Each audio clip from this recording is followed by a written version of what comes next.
Did you hit the snooze button again this morning, desperately hoping for just 5 more minutes of peace? Don't beat yourself up. You aren't lazy. You're simply trapped in a rhythm that wasn't designed for your greatness. You've tried every hack, every app, yet you still feel like you're carrying a heavy, invisible weight that slows every step of your journey.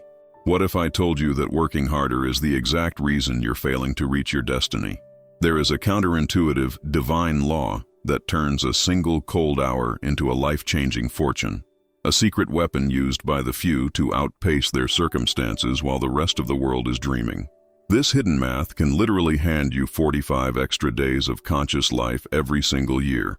Today we follow the story of Thomas, a lost refugee who arrived with nothing but a shattered spirit. He was drowning in the noise of survival until he realized that the heaviest stones he was carrying weren't even his to begin with. By mastering a specific 180-minute fortress, he didn't just find a career, he built a soul that no one could deport. But there is a silent trap in this journey, a reason why most people who wake up at 5 a.m. still feel exhausted and unfulfilled. I will reveal what this hidden leak is in just a moment, and it's likely the same thing that is draining your energy right now. Stick with me until the final chapter because we are pulling back the curtain on the system that turns a drifting ghost into a sovereign leader. But before we see how Thomas conquered the world, you first need to understand the morning betrayal, the moment he realized his bed had become his own spiritual prison. Thomas's hand, worn thin and calloused from a lifetime of chasing shadows, slams the snooze button once again. The plastic groans under his touch, echoing through a small, shivering room that smells of damp, cold walls. Outside, a harsh late-morning light bleeds through the curtains, mocking a man still buried under the covers. It's 8:30 a.m. The world has already been spinning for 3 highly productive hours without him. But waking up late isn't just about missing a bus or being late for work. It's a spiritual defeat that cuts deep into the soul. He feels that suffocating frustration of realizing he's already dragging behind the rest of the human race. It's like starting a marathon with lead in your shoes while the winners are already crossing the finish line. What Thomas doesn't realize yet is that those lead shoes aren't just a lack of sleep. They are the emotional weights of past failures and others' expectations, the heavy stones he never chose to carry, but can't seem to drop. You see, that snooze button is a white flag, a total surrender before the daily battle even starts. By choosing the warmth of the blanket over the fire of purpose, he's agreed to stay exactly where he is. But there is a specific physiological reason why your brain fights you so hard in the morning, and it's tied to a mental anchor I'll explain shortly. If you don't unhook it, no alarm clock in the world will save you. Thomas is a ghost in his own house, time poor and spirit starved. He is a prisoner of his own comfort. However, the most dangerous part isn't the sleep he's getting. It's the invisible contract he signs every time he closes his eyes again. A contract that we will tear to pieces in the next chapter when we meet the architect of the dark. You see, most folks wait for destiny to strike like a sudden lightning bolt on a sunny afternoon. They expect greatness to just show up at their front door without an invitation. But the truth is, real power is a slow, silent fire lit in the freezing cold at 5 a.m. It's the kind of heat that doesn't just warm your hands. It forges a brand new soul from the ashes. There is something almost supernatural about that sacred, deep blue silence before the sun even thinks of rising. At that hour, the boss, the bills, and the buzzing phone don't have a single ounce of power over you. You are the only judge in the room and the undisputed king of a kingdom that's still fast asleep. This is the hour of the architect of the dark, where you design the blueprint for a legendary life. But here is the secret most productivity gurus never tell you. You can't build a new empire if you are still trying to use the broken bricks of your past. Most people wake up early only to carry the same emotional burdens they had yesterday. The heavy stones of guilt, resentment, and saying yes to everyone but themselves. While your neighbors are snoring, the winner is already deep in the trenches of growth. It's not about being a morning person. It's about claiming your territory before the world tries to take it from you. However, there is a hidden reason why Thomas, despite feeling this pull, was still stuck as a lost refugee in his own life. A barrier that has nothing to do with his alarm clock and everything to do with a spiritual leak we will uncover when we see him at the construction site. Every afternoon, Thomas drags his heavy boots through the mud of a job site that will never be his. His back feels like a bag of broken glass, and his hands are permanently stained with industrial dust. He is a lost refugee in a city that doesn't care, a man whose value is measured only in manual labor. He trades 12 hours of his physical health for a few crumpled bills that barely keep him fed. He is completely time poor, caught in a vicious cycle of reacting rather than acting. When you are just trying to survive the next hour, a 5-year plan sounds like a cruel joke. His spirit is hollowed out, like a tree hit by rot. But there is a deeper agony here. Thomas isn't just carrying heavy bricks at the construction site. He is carrying the crushing expectations of a family back home and the silent shame of a man who feels he has no place to stand. He is hauling stones that are not his, emotional weights that make every hour of labor feel like a chunk of his life is gone. To the world, he is just a shadow, a ghost without roots. He sits on a thin mattress, staring at a flickering light bulb, wondering if a slow crawl toward a grave is all there is. What he doesn't know is that a single envelope is waiting on his table, an event that will force him to choose between drowning under his burdens or finally learning how to let go of what is killing him. But the most shocking part of that letter isn't the bad news. It's the impossible demand that will change his rhythm forever. Thomas picks up the envelope with trembling fingers. The paper feels cold and sharp against his skin. It's a notice from the authorities. His time is officially running out. At the same moment, a message from home brings more weight. His mother needs a surgery he cannot afford. The hum of his old refrigerator suddenly sounds like a ticking time bomb. He catches a glimpse of himself in a cracked mirror and doesn't recognize the man staring back. His eyes are dull, the eyes of a drifting soul, waiting for the next blow. The pain of being a lost stranger finally outweighs the cozy comfort of his warm, unmade bed. He realizes that he's been drowning because he's been trying to swim while carrying the expectations of everyone else. His family, his past, and a society that doesn't see him. Most folks hit this wall and blame the economy or bad luck. But Thomas sees the truth. His external noise is just a reflection of the chaos he allowed to grow inside. He is holding the keys to his own cage, but his hands are too full of stones that are not his to even turn the lock. He needs a secret weapon to cut through this fog. He's heard rumors of an old man who has conquered time itself, a master who holds a first-hour secret that can turn a pauper into a prince. But what is this master's true price? Thomas is about to find out that the first thing he must sacrifice isn't his sleep. It's something much more personal that you are likely holding on to right now. Thomas huffs as he climbs the city's highest ridge, his breath turning to white mist in the pre-dawn chill. The wind bites through his thin jacket, but the sight at the top makes him stop dead in his tracks. There stands Master Abraham, looking out over the sleeping city like he's the one holding the sun's leash. Abraham didn't start with power. He arrived years ago with nothing but a pocketful of lint and a whole lot of grit. Now he is a pillar of the community, moving with a quiet, unshakable authority. He doesn't turn around when he speaks. "Thomas," the old man says, "you're lost because you wake up just to follow the world. You're reacting to life like a leaf in the wind." Then he drops a truth that hits like a bucket of ice water. Discipline is the only country that will never, ever deport you. It's a borderless nation where consistency is the only currency. But Abraham knows something Thomas doesn't. You can't be disciplined if your mind is cluttered with the ghosts of other people's demands. Most people fail at 5 a.m. not because they are tired, but because they are spiritually over-encumbered. "Meet me here tomorrow at 5 a.m. sharp," Abraham whispers, "and I'll show you how to start living like a king." But before Thomas can return, he must face a silent test. A choice to leave behind a specific mental weight that most of us carry for a lifetime without knowing it. This choice is the bridge between being a refugee and becoming a master. Abraham pulls out a small, tattered notebook as the first sliver of light touches the horizon. He draws a simple line down the middle, separating the world of the sleepers from the seekers. "Most men think life is a fixed game of 24 hours, he says with a knowing grin. But he's about to drop a piece of divine math that will make your head spin. Listen close. If you grab those 3 hours between 5 and 8, you've bagged 21 hours a week. That is a staggering 1,095 hours every single year. While the rest of the world is in a coma, you are banking a literal month and a half of life. That's 45 full days of waking consciousness that your competition doesn't even know exists.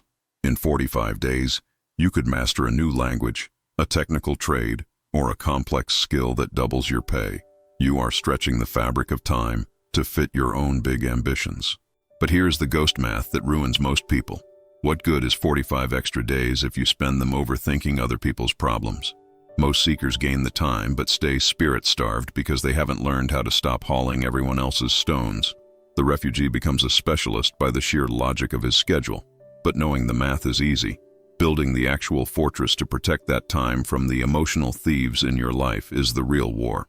In the next section, I will show you the 3 iron rules of the fortress, including one specific digital fast that reveals exactly who has been stealing your soul while you sleep. Abraham hands Thomas a piece of charcoal and tells him to map out his new fortress. This isn't just a schedule, it's a sanctuary built on the first 180 minutes of the day. From 5 to 6 a.m., the rule is absolute silence. You must use this hour to repatriate your thoughts through journaling, bringing your mind back home before the world starts screaming for your attention. Then, from 6 to 8 a.m., you dive into high-value skill building. Whether it's mastering digital systems or technical trades, this is when your brain is at its most fertile state. This focused effort ensures you are moving the needle every single day. But to keep this fortress standing, you must follow 3 iron rules. 1. The digital fast. No phones and no external noise until 8 a.m. 2. The movement sacrifice. 15 minutes of sweat to prove the spirit is the master of the body. 3. The priority strike. Tackling your most difficult task before the sun finishes its climb. However, there is a fatal flaw in most fortresses. You can lock your doors, but if you have already invited the thieves inside, by carrying the guilt and the weight of other people's expectations, your fortress will crumble from within. Most people use their first hour to worry about things they cannot control. They are trying to build a wall while still holding on to the very stones that are weighing them down. By 8 a.m., you've already won the day. You are no longer just surviving, you are building a wall of competence. But Thomas is about to learn that drawing a map is the easy part. Walking through the fire of the biological civil war is where most men break. I'm going to show you the secret of the 3rd day, the exact moment Thomas almost gave up, and why it's the same moment you usually stop. The first week felt like a biological civil war raging inside Thomas's very bones. His body felt like it was made of solid lead, begging to sink back into the warm mattress. The demon of the blanket whispered sweet lies, telling him he was too tired, too poor, and too old to ever change. Outside, the air was a sharp, biting insult that seemed to mock his desperate exhaustion. By day 3, a persistent itch to quit crawled under his skin. He was physically shattered and spirit-starved. This is the exact moment where most people fold their cards and go back to being ordinary. You see, a rut is really just a grave with the ends kicked out. But Thomas finally realized the truth. His physical comfort was a slow-acting poison for his future. He wasn't just fighting for an extra hour. He was fighting to reclaim his soul from the weight of every yes he gave to others while saying no to himself. He was finally dropping the stones that were never his to carry. On day 6, something shifted. The fatigue was still there, but beneath it, a new, quiet power was rising. He wasn't just reacting to the world anymore. He was finally standing on his own ground. But what exactly happened on that 6th morning that broke the spell? There is a spiritual reset that occurs when you reach this threshold. A secret I will share in the final chapter that makes the weight of the world feel light as a feather. Fast forward 6 months, and that divine math has finally paid off in spades. Those 45 extra days weren't just a dream. They were the foundation of a brand new life. Thomas isn't hauling bricks anymore. He's navigating complex tech systems with a pro's steady hand. He didn't just get lucky. He outlearned every single person in his field during those quiet blue hours. He is no longer that lost stranger drifting through the city like forgotten tinder.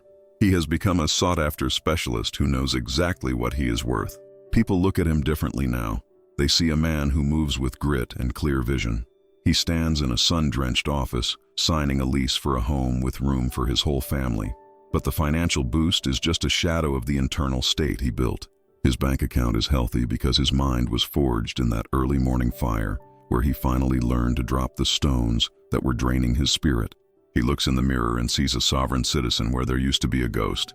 He is wealthy in spirit, focused like a laser, and truly free. The silence of 5 a.m. is no longer lonely. It is his sanctuary. But Thomas knows he can't keep this secret to himself while so many others are still hitting snooze, drowning in the noise of other people's expectations. There is one final golden key he used to ensure he never picked up those heavy stones again. and I'm about to hand it to you. The snooze button is a signed contract with your past, a promise to keep failing exactly like you did yesterday. Every time you hit it, you are telling the universe that your dreams aren't worth the loss of a little cheap sleep. But that 5:09 a.m. alarm? That is a bold gold-inked contract with the person you are destined to become tomorrow. It is the sound of a heavy prison door finally unlocking, if only you have the guts to turn the iron key.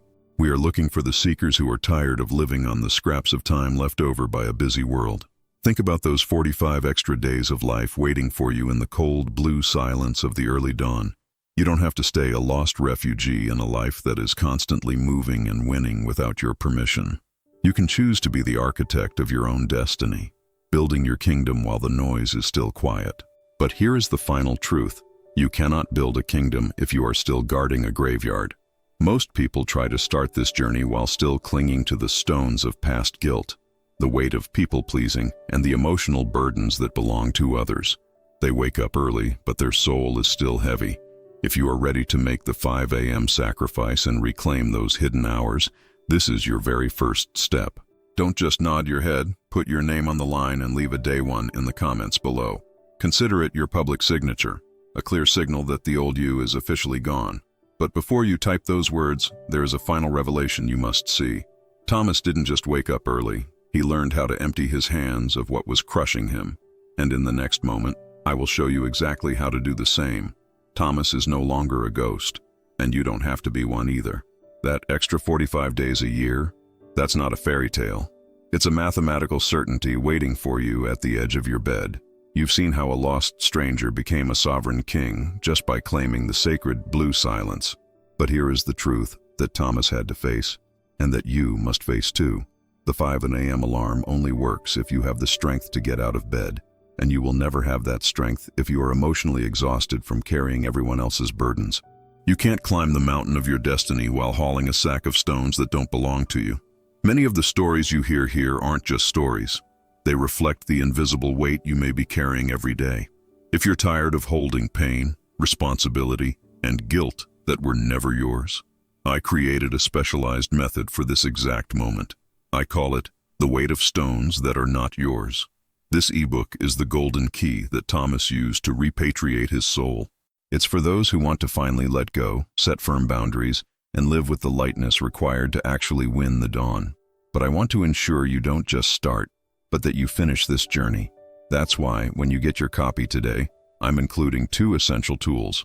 Bonus 1, learning to let go of stones that are not yours, to help you identify and drop the specific anchors that are keeping you stuck in the past.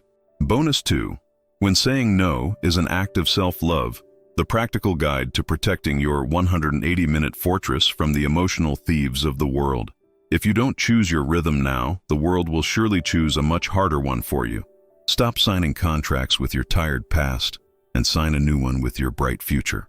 The link is in the description and in the pinned comment. Get the ebook, drop the weight, and I'll see you at dawn.